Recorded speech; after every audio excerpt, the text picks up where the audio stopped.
Hello everyone, I am very glad that you're joining this story. Subscribe, like and comment. Enjoy the story, smile more often. You think family is supposed to have your back, right? Well, mine treated me like a damn ATM. My parents demanded that I hand over $500 every single week. Not for rent, not for bills, but to support my younger brother and his wife. Why? Because they were a young family and I was single. So apparently, I had no right to my own money. When I refused, they turned the whole family against me. But you know what? That wasn't even the worst part. The truth I uncovered later made me glad I cut them off for good. There are moments in life when you realize, with crystal clarity, that you've been living under a delusion, that you thought things were one way, only to have the rug pulled from under you, revealing the ugly truth beneath. That Sunday dinner was one of those moments for me. I had arrived at my parents' house in a good mood. It had been a long week at work, and I wasn't exactly eager to spend my evening being grilled about my love life or my job, but I still showed up. Out of habit, out of obligation, out of some deeply ingrained belief that family mattered, even when they drove you insane. Jacob and Lily were already there when I walked in, sitting on the couch like they owned the place. My mom was in the kitchen, setting the table, while my dad was watching something on the news with the volume just a little too loud. It was all so normal until it wasn't. Dinner started off fine.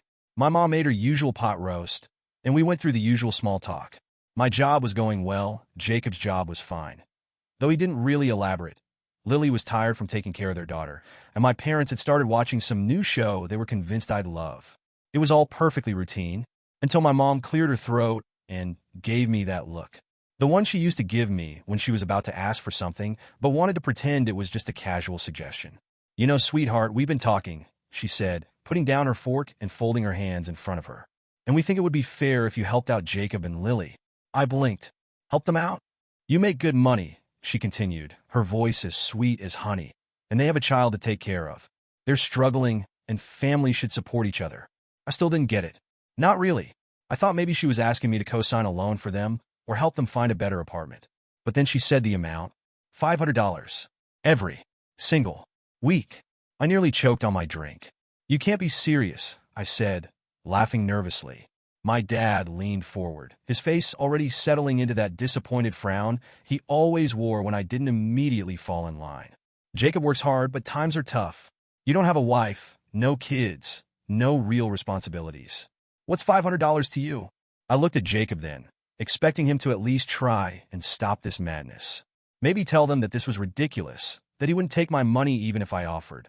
But he just sat there, silent, staring at his plate like a guilty dog caught chewing up the furniture. That's when it hit me. This wasn't a request. It was an expectation. They had already decided that I was going to do it, that my success was some sort of shared family asset that they could dip into whenever they wanted, that because I had a good job and no immediate dependents, my money wasn't really mine. I set my fork down carefully, suppressing the surge of anger rising in my chest. "Let me get this straight," I said, my voice calmer than I felt. "You all sat down and decided that I should just hand over $500 a week without even asking me first?" My mom waved a hand like I was being dramatic. "It's just a little help, honey. You'll hardly even notice it." I let out a short, humorless laugh.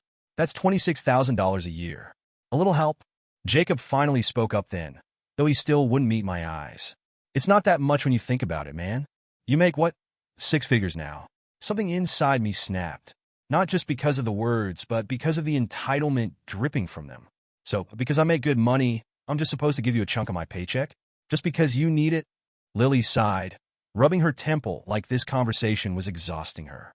"It's not just about need. It's about fairness. We're family. We support each other." "Funny," I said, leaning back in my chair. "I don't remember anyone supporting me when I was working 80-hour weeks to get where I am now. Where was this fairness then?" That's when my mom's sweetness disappeared. Her face twisted into that sharp, disapproving glare I knew too well. "Don't be selfish," she snapped. "Your brother has a family now. He has responsibilities. You have nothing tying you down. Nothing." That word stung more than I wanted to admit. I exhaled slowly, forcing myself to stay calm. "I'm not giving you $500 a week," I said, my voice steady. "It's not happening." The silence that followed was suffocating. Then my dad spoke, his voice low and cold. "You'll regret this." I stood up, done with the entire conversation. "No, Dad," I said, grabbing my jacket. I think I finally see things clearly for the first time. As I walked out, I heard my mom huff in frustration, and Jacob mutter something under his breath. But I didn't care anymore, because in that moment, I knew one thing for certain. This wasn't over. This was just the beginning. I woke up the next morning still feeling the weight of the conversation from the night before, my mind racing with all the ways I could have handled it differently. But no matter how many times I replayed it in my head, there was no scenario where I would have agreed to their ridiculous demand. I had barely gotten out of bed when my phone started buzzing nonstop. One message after another coming through like an avalanche I wasn't prepared for. At first, I thought it might be work, maybe some early morning crisis that needed my attention. But when I finally picked up my phone and started reading, my stomach sank. The first message was from my aunt, someone I hadn't seen in months, maybe even a year, and it was blunt, cold, and laced with bitterness I hadn't expected. I can't believe how selfish you are. After everything your parents have done for you, you turn your back on family the moment they ask for a little help. Shame on you. Before I could even process that another message came in, this time from a cousin I barely even knew. Wow, I didn't think you'd be the type to hoard money while your own brother struggles to take care of his family. Disgusting. My heart pounded as I scrolled through more messages, each one angrier than the last, some of them outright cruel, calling me greedy, selfish, an embarrassment to the family. It was like a coordinated attack, as if my parents had spent the night rallying the troops, spreading their twisted version of events to anyone who would listen. I could almost hear my mother's voice in my head, painting me as some heartless villain who had abandoned his poor brother in his time of need while sitting on a pile of money, laughing at their suffering. The worst part? They had made sure to emphasize that I was single, childless, and therefore had no real expenses, as if that somehow justified their belief that my paycheck should be a community fund for everyone else to dip into. I put my phone down, my hands shaking with a mixture of rage and disbelief, trying to process the sheer audacity of it all. These were people who had never once asked how I was doing, never checked in on me when I was struggling, never offered a single ounce of support when I was drowning in work and stress. But now, suddenly my bank account was their business, my financial decisions up for debate, my refusal to be their personal ATM a betrayal of family values. I took a deep breath, trying to calm myself before doing something impulsive, but the anger burned in my chest, hot and relentless. I couldn't believe how quickly they had turned on me, how easily they had decided that my worth to them was measured in dollars, how none of them had even bothered to ask for my side of the story. I opened my phone again, scrolling through the messages, looking for Jacob's name, hoping, stupidly, naively, that he had at least tried to defend me, that he had sent even a single message to say he was sorry about the way things had played out. Nothing. Not a single word from him. I clenched my jaw, my heart pounding in my ears as I stared at the silence from my own brother, the same brother I had grown up with, the same brother I had helped countless times before, the same brother who now sat back and watched while our family tore me apart over money he wasn't even entitled to. It wasn't just the betrayal that stung. It was the complete and utter lack of loyalty, the way he had let them come after me without so much as lifting a finger to stop them. A part of me wanted to call him, to demand answers, to ask him why he was letting this happen, but deep down, I already knew the truth. He wasn't stopping them because he agreed with them. He wasn't defending me because he wanted the money, because he had already decided that I owed him, that I had no right to say no. The realization hit me like a punch to the gut. This wasn't just about money. It was about entitlement, about control, about the way my family saw me not as a person, but as a resource to be exploited. By the afternoon, the messages had only gotten worse, with some family members getting bold enough to call me outright. My uncle left a voicemail that started off with fake concern before quickly turning into a full-blown guilt trip. Look, kid, I know you think you're doing the right thing, but this is family we're talking about. We take care of each other. You think money is more important than blood? You're making a big mistake. I deleted the voicemail without even listening to the rest. Then came the most brutal message of all, one from another aunt, one I had always gotten along with, one I never would have expected to turn on me so viciously. I hope when you need help one day, no one is there for you. I stared at those words, feeling a mixture of disbelief and something colder, something deeper, something that settled in my chest like a stone. They weren't just angry. They hated me for this. They actually wanted me to suffer for daring to say no, for refusing to be used. For the first time in my life, I realized just how conditional their love had always been. As long as I was the good son, the responsible one, the one who never asked for anything and always gave when they needed, I was valuable to them. The moment I put up a boundary, I was disposable. That night, as I sat alone in my apartment, Replaying everything in my head, I made a decision that should have been obvious from the start. I wasn't going to waste another second trying to explain myself, trying to win back people who had already made it clear that I was nothing more than a paycheck to them. If they wanted to hate me, fine. If they wanted to cut me out, fine. Because after everything they had put me through in just 24 hours, I was starting to think I'd be better off without them. It had been a full week since that disastrous dinner, and though the initial flood of messages had started to slow down, the damage had already been done, leaving a bitter taste in my mouth that refused to go away. Every time I picked up my phone, I half expected another guilt-tripping text, another passive-aggressive voicemail, another reminder that my so-called family had turned me into the villain of their pathetic little story. I had tried to push it out of my mind, to focus on work, to convince myself that I was better off without them, but deep down, I still couldn't shake the nagging question that kept eating away at me. How had this escalated so quickly? How had my parents gone from being mildly overbearing to flat-out demanding my money as if they had a legal right to it? The answer came to me in the most unexpected way, not through some dramatic confrontation, but through a single text from an old friend who still kept in touch with my brother. It popped up on my screen just as I was getting ready for bed, and at first, I almost ignored it, assuming it was just another person trying to guilt-trip me into submission. But then I opened it, and the words staring back at me made my blood run cold. Hey man, I don't know if you already know this, but your parents have been talking about this money thing for months. Apparently, they promised Jacob and Lily that you were going to start giving them $500 a week. They didn't just come up with it at dinner. They were just waiting for the right time to spring it on you. I read the message once, then twice, then a third time, just to make sure I wasn't misinterpreting what I was seeing. My stomach churned with a mixture of anger and disbelief, my hands gripping the phone so tightly that my knuckles turned white. This wasn't just some last-minute idea they had thrown together after hearing that Jacob and Lily were struggling. This wasn't some spur-of-the-moment, emotionally driven plea for help. This had been planned. For months, my parents had been sitting on this decision, talking about my money as if it were already theirs, promising it to Jacob and Lily before I had even been informed that I was expected to hand it over. The sheer audacity of it made my blood boil, my heartbeat pounding in my ears as I tried to process just how deep this betrayal ran. This wasn't just greed. This was calculated manipulation. They hadn't even bothered to ask me if I was willing to help before deciding that I would, because, in their eyes, my agreement had never been necessary in the first place.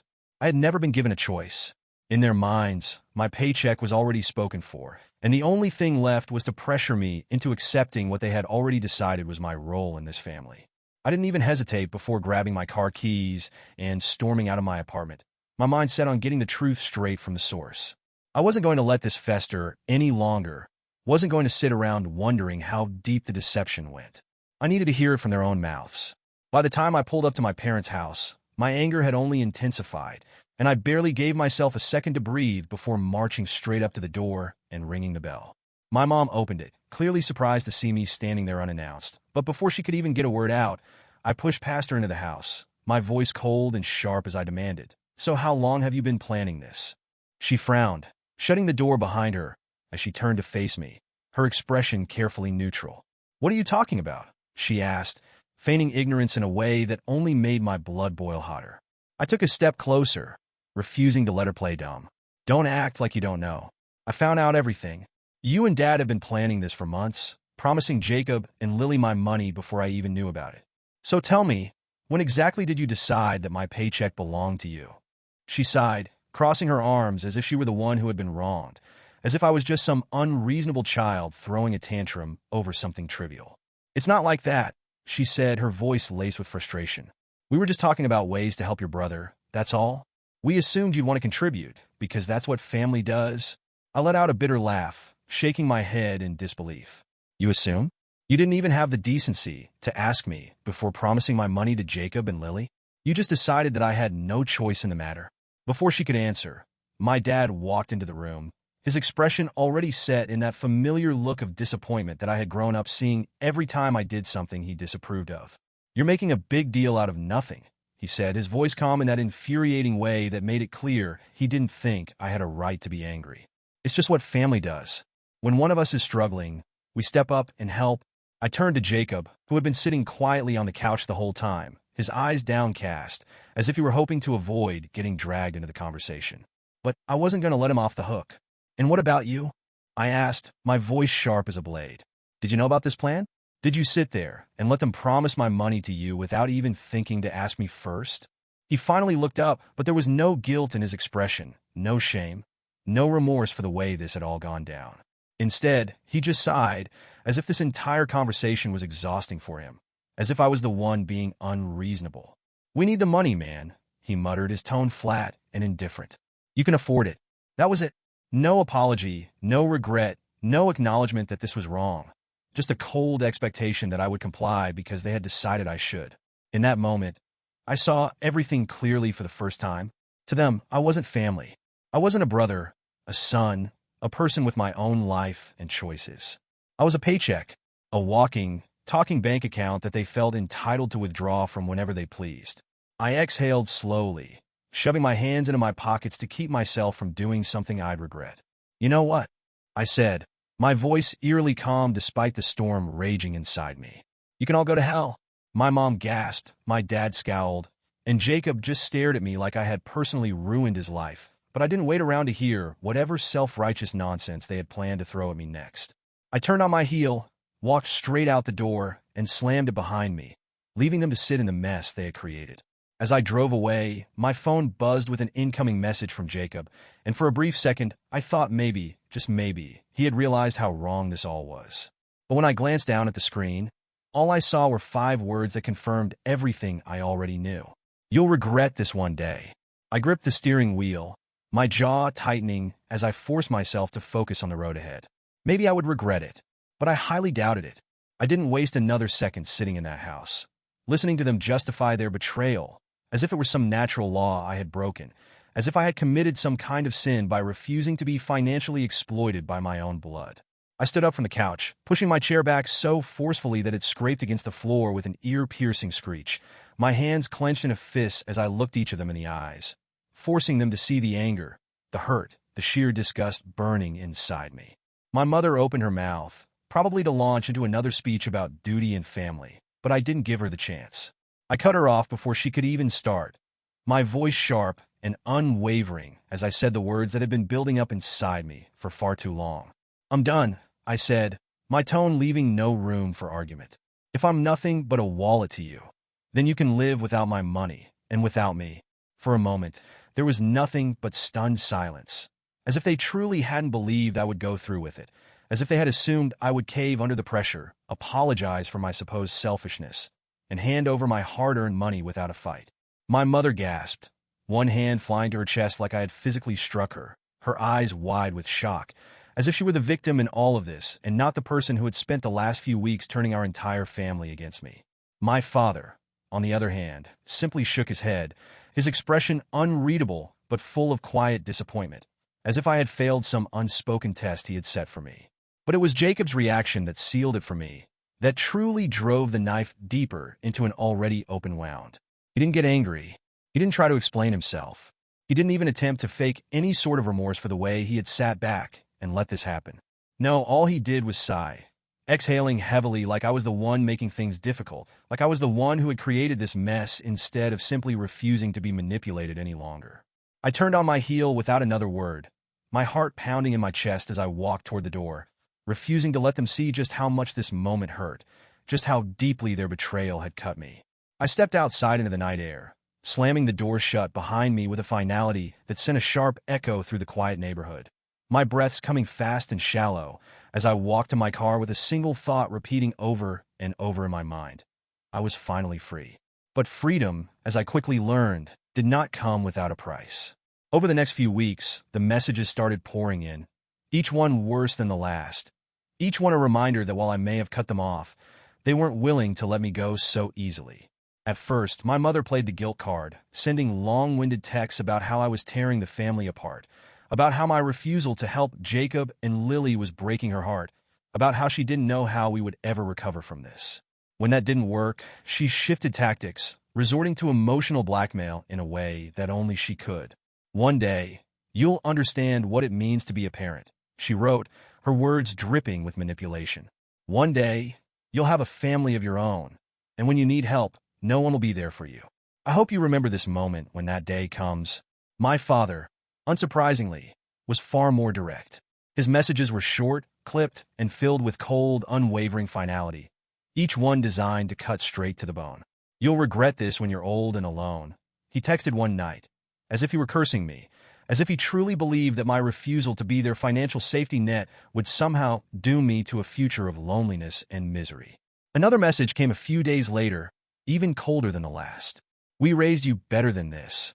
You've turned into a selfish, ungrateful man. I don't even recognize you anymore." But the worst, the one that truly solidified my decision, came from Jacob himself. Up until that point, he had been surprisingly silent, choosing to let our parents fight this battle for him, letting them take on the role of the victims while he sat back and waited for me to cave. But then one night, just as I was starting to think that maybe, just maybe, he had finally realized how wrong this all was, I got a message that made my stomach turn. "You've ruined everything," he wrote, his words full of resentment, full of blame, full of a bitterness that told me everything I needed to know about how he saw the situation. "Lily is stressed, Mom is crying, and Dad is pissed. I hope you're happy." That was it. No apology. No attempt to take responsibility.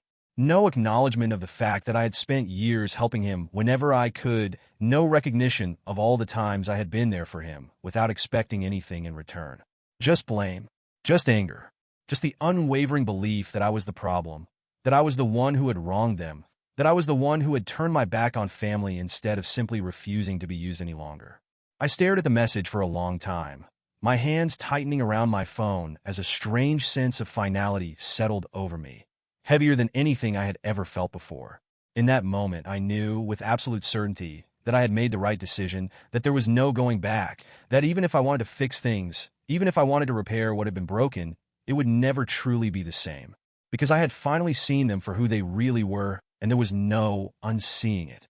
I blocked Jacob's number that night, followed by my parents, followed by every single relative who had sent me so much as a single message in the past few weeks.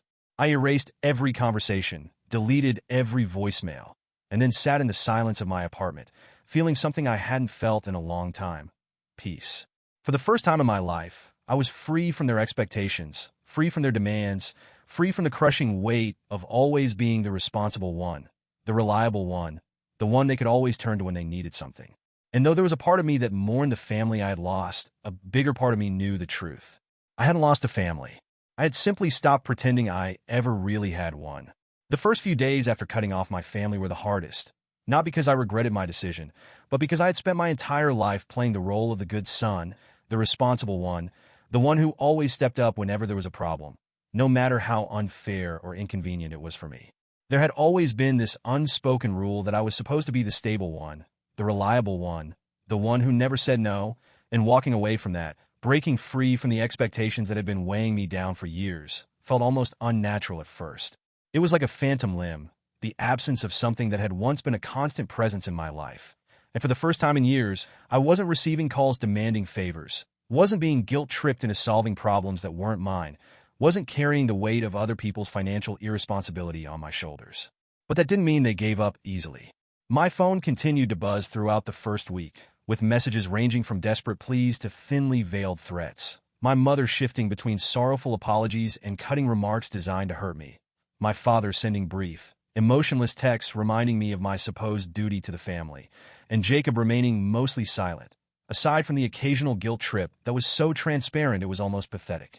I refused to respond to any of them, letting the messages pile up in my inbox like a graveyard of broken relationships, each one a reminder of why I had made the decision to walk away in the first place. Then, something strange happened, something I hadn't expected, something that made me realize just how much of an illusion my family's narrative had been. One evening, as I sat in my apartment enjoying the rare peace that came with finally putting myself first, I got a message from my cousin Rachel, someone I had always been friendly with but had never really been close to, someone who had largely stayed out of the family drama in the past. The message was short, simple, but it hit me harder than any of the others. "Hey," she wrote, "I just wanted to say that I've been watching everything unfold, and I want you to know that I'm on your side. You did the right thing." I stared at my phone for a long time, rereading the message over and over again, as if I couldn't quite believe that someone in my family, someone who had grown up in the same environment, was actually acknowledging that I wasn't the villain in this story.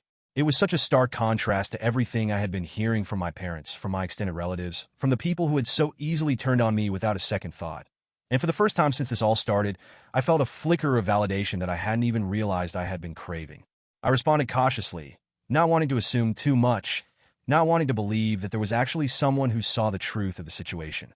Thanks, I wrote back, keeping it simple, unsure of what else to say. But Rachel wasn't done.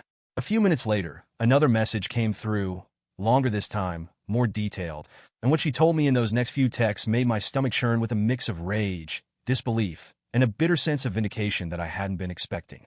I know they're making you out to be the bad guy, she wrote, but you're not. You've been carrying that family for years, and they've been using you because they knew they could get away with it. I heard from someone, don't ask me who, that Jacob and Lily aren't struggling nearly as much as they're claiming. Apparently, right after you said no, they went and booked a vacation. Not just a weekend trip, but a full-on beach getaway, flights, hotel, the whole thing. So much for being broke. I read the message twice, then a third time, feeling my pulse quicken with the sheer audacity of it all. The blatant deception, the shameless manipulation, the fact that they had spent weeks trying to convince me that they were barely scraping by, that they needed my money just to survive, while at the same time planning a damn vacation like nothing was wrong. My so-called struggling brother, the one who had sat there with his head down, acting like he was too ashamed to even ask for help, was about to sip cocktails on a beach somewhere while I was supposed to be handing over half my paycheck every single month without question. I could almost hear my mother's voice in my head, the fake concern, the carefully crafted guilt trips, the way she had acted like I was leaving them to starve, like my refusal to bankroll Jacob's life was some unforgivable betrayal. And now I knew, with absolute certainty, that it had all been a lie. A part of me wanted to call them out, to message my parents and Jacob and throw the truth right in their faces, to ask them how they could sit there and act like they were struggling while spending money on a vacation, to see if they would even bother trying to justify it or if they would just double down on their lies. But another part of me, a stronger part, realized that it didn't even matter anymore. They had already shown me who they were. They had already made it clear that I was nothing more than a resource to them. And now that I had cut them off, they were scrambling to paint me as the bad guy while continuing to live exactly as they always had. I took a deep breath, forcing myself to let go of the anger, to accept that there was nothing left to salvage, that there was no version of this where they suddenly saw the error of their ways and apologized. My family had never cared about me in the way I had once believed. They had only cared about what I could provide, about what I could do for them. And now that I had finally stopped playing their game, they were doing everything in their power to make me regret it. But the thing was, I didn't regret it. Not even a little. If anything, knowing the truth, seeing just how deep the entitlement ran, only made me more certain that I had done the right thing. I wasn't just cutting off a toxic family. I was cutting off a system of manipulation that had been in place for years, one that I had been too blind to see, one that I had allowed to continue for far too long simply because I had been raised to believe that saying no was selfish, that putting myself first was wrong. Rachel's message had given me something I hadn't even realized I needed. Proof that I wasn't crazy, that I wasn't being dramatic, that I wasn't some heartless monster for refusing to be used. It was confirmation that I had made the only choice I could have made, and for the first time in weeks, I felt something I hadn't expected. I felt relief. The moment I read Rachel's message about Jacob and Lily's vacation, something inside me finally snapped, something that had been holding on by a thread, something that had still, deep down, wanted to believe there was some kind of misunderstanding, some way this could all be explained. But there was no misunderstanding, no excuse, no justification that could change what had happened, because this wasn't just about money. This was about respect, about honesty, about the fact that my own family had spent weeks trying to manipulate me into paying for a lie. My so-called struggling brother, the one who had supposedly needed my financial help to keep his family afloat, had gone on vacation right after I refused to be their personal ATM. And that single fact, more than anything else, solidified what I had already suspected but hadn't fully accepted until now. They weren't just entitled. They were liars. I stared at my phone, my heart pounding in my chest as I thought about all the conversations we had over the past few weeks, about how my mother had cried over the phone, about how my father had told me I would regret this, about how Jacob had sent message after message blaming me for ruining everything. And all the while, they had known what they were doing. They had sat there, guilt-tripping me, shaming me, turning the entire family against me, all while planning a damn vacation, as if none of it mattered, as if their words meant nothing, as if their so-called struggle was just a convenient excuse to squeeze money out of me. I could have confronted them, could have called Jacob and demanded to know how he justified begging me for financial help while he was out there booking hotel stays and plane tickets, but I already knew what would happen if I did that. He would downplay it, he would twist the story, he would tell me it wasn't a big deal, that I was overreacting, that I was letting something small ruin our relationship. My parents would do the same, would try to flip the narrative, would turn it back on me, would say I was being dramatic, that I was making this about something it wasn't. They would find a way to make me the villain again, because that's what they have been doing all along, because that's what manipulators do when they know they've lost control. So, instead of wasting another second of my time on them, I did the only thing I could do. I sent one final message, a message that would be the last words I ever spoke to them. I know about the vacation. I know you've been lying. Don't ever contact me again. Then, without waiting for a response, I blocked them all. My parents, Jacob, Lily, every single person who had sent me a nasty message in the past few weeks, everyone who had made it clear that their loyalty only existed as long as I was useful to them. I expected it to feel more dramatic, to feel heavier, to feel like I had just severed something unbreakable, but the second I hit that block button, all I felt was relief. No more messages, no more guilt trips, no more fake concern, no more pretending that any of them truly cared about me beyond what I could give them. It was over. And for the first time in my life, I was completely, utterly free. But, of course, they weren't going to let me go that easily. A week later, I got a message from an unfamiliar number, and the second I saw the words on the screen, I knew exactly who it was. "Please, sweetheart, just listen to me," my mother's message began, her tone so predictable that I could almost hear her voice in my head, that same soft, pleading voice she always used when she wanted something, when she was trying to act like the reasonable one, like the victim, like the mother who just wanted her family to be whole again. "I know you're angry, but we need to talk. This isn't how families treat each other. Please be reasonable." I didn't even hesitate before blocking the number. The week after that, another message came, this time from my father, and unlike my mother, he didn't bother with the fake niceties, didn't even pretend to apologize, didn't try to acknowledge what they had done. "Family is forever," was all it said, for simple words meant to remind me that no matter how much distance I tried to put between us, no matter how many times I tried to cut them out, they would always consider me part of their world, whether I wanted to be or not. I blocked that number too. And then, unsurprisingly, Jacob tried one last time. His message was longer than the others, but just as empty, just as full of the same self-serving bullshit he had been spewing from the moment this all started. "It was just one trip, man," he wrote, as if that erased everything, as if the fact that it was one vacation somehow made it less of a betrayal, as if I was supposed to just shrug it off and pretend it didn't matter. "You're really going to throw away family over this?" And that was the moment I realized, without a shadow of a doubt, that he wasn't sorry. He wasn't ashamed. He wasn't embarrassed. He wasn't sitting there regretting what he had done. He truly, genuinely believed that he had done nothing wrong. He didn't feel guilty for lying to me. He didn't feel guilty for letting our parents manipulate me. He didn't feel guilty for any of it, because in his mind, he had never done anything wrong. And that was why I knew, deep in my soul, that I had made the right choice. I didn't bother responding to his message. I didn't give him the satisfaction of a final argument. Didn't waste my breath trying to make him see the truth, because it didn't matter. He would never see it. He would never understand. He would never wake up one day and realize that he had destroyed our relationship, because to him, this had never been about our relationship in the first place.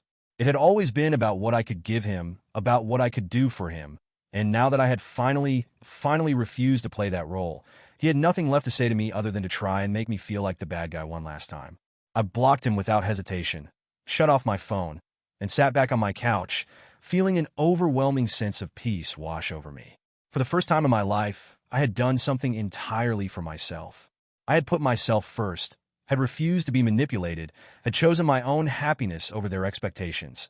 And for the first time in years, I didn't feel like I was suffocating under the weight of their demands. They had spent weeks trying to make me regret my decision, had spent years making me believe that my only value to them was what I could provide, but in the end, they had failed. I wasn't going to regret this. Not today, not tomorrow, not ever. Because for the first time in my life, I was finally, truly free.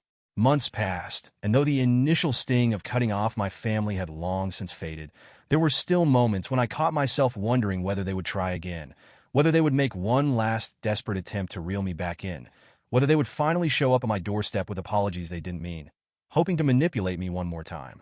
At first, I had expected it, had braced myself for the inevitable wave of messages, the guilt-tripping, the threats, the endless reminders that in their eyes, I would always be in the wrong for choosing myself over them. But something strange happened in the weeks that followed my final message to Jacob. They stopped. Completely. No more messages. No more phone calls. No more underhanded attempts to guilt me back into submission. Just pure, uninterrupted silence. At first, I didn't know what to make of it. Didn't know whether to feel relieved or suspicious. Didn't know if this was truly the end or if they were simply regrouping, waiting for the perfect moment to strike again. It almost felt too easy, too sudden, like they had finally given up far sooner than I had expected. I had spent years being the one they leaned on, the one they turned to whenever they needed something, and the idea that they had just let me go without a fight felt almost unbelievable. But as the weeks stretched into months and the silence remained unbroken, I started to realize something important. Maybe they had never truly cared about me at all. Maybe the only reason they had fought so hard to keep me in their lives was because they needed something from me, because they had seen me as a resource, a never-ending supply of help, of money, of unconditional support that they had never once thought to return. And now that I had made it clear that I was no longer willing to play that role, I was no longer of use to them. It was a sobering realization, one that should have hurt more than it did. But instead, all I felt was a strange, unexpected sense of freedom. For the first time in years, I wasn't constantly on edge, waiting for the next demand, the next expectation, the next emotional blackmail disguised as a family obligation. I wasn't waking up to messages that made my stomach twist with guilt, wasn't spending my free time dreading the next phone call, wasn't constantly having to justify why my own life, my own money, my own happiness mattered just as much as Jacob's.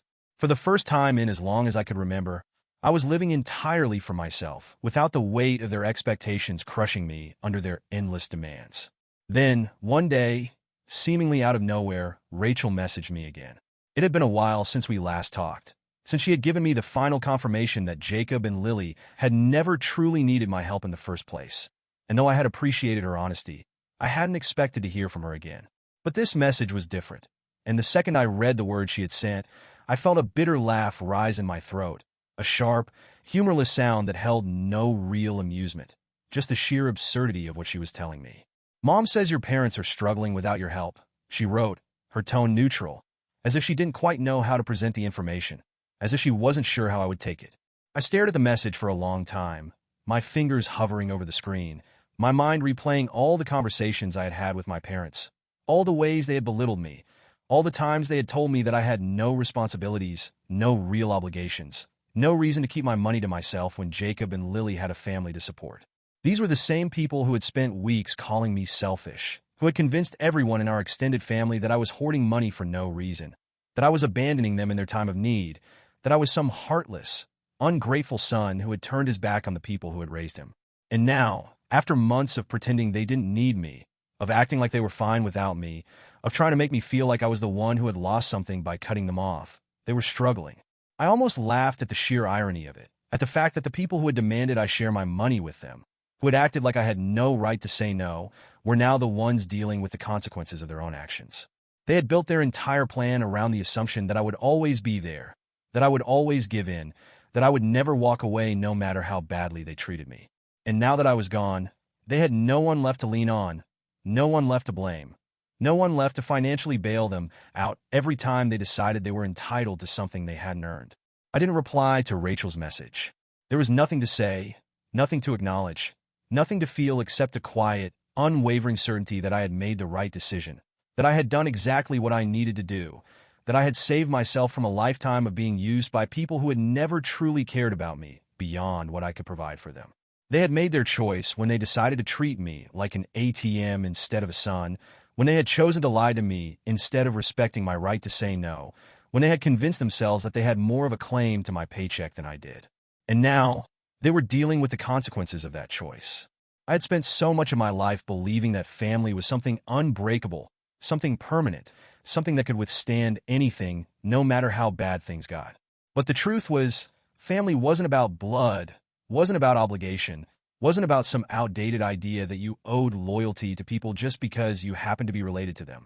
Family was about respect, about mutual care, about actually giving a damn about each other beyond what you could take from someone. And my parents, my brother, my entire extended family had proven, time and time again, that they had never seen me as anything more than a source of money, of stability, of unconditional support that they had never once thought to return. So no, I didn't reply to Rachel. I didn't ask for details, didn't ask how bad things had gotten, didn't let myself feel even an ounce of sympathy for people who had never once shown me the same kindness. They had spent years making me feel like I was in the wrong for wanting to keep what I had earned, had spent months trying to punish me for daring to put myself first. And now that their selfishness had finally caught up to them, they wanted to pretend that I was the answer to their problems. But I wasn't. Not anymore. I put my phone down, exhaled slowly, and let myself enjoy the silence.